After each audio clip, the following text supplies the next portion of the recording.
అంటే ఒక half part of the bus ఇట్లా ఆ టిప్పర్ వచ్చి పడ్డది.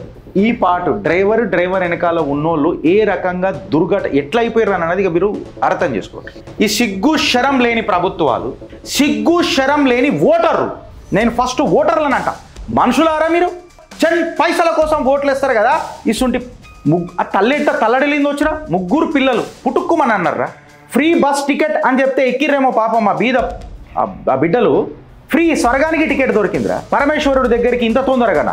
ఈ ఉసూరులా ఓటర్లు కూడా ఉన్నాడు, ఎవడెవడైతే ఓటేసిండో ఈ ప్రభుత్వాలు.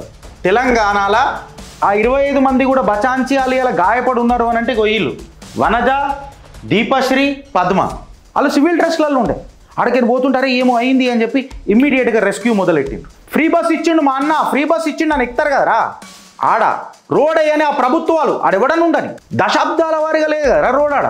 నువ్వు ఓటేసి నువ్వు బిచ్చం బతుకోడి, ఆడెవడో నీకు చెన్ని ఇస్తానంటే ప్రతిభ చూసి ఉండాలిరా జిందగీన్ అనేది.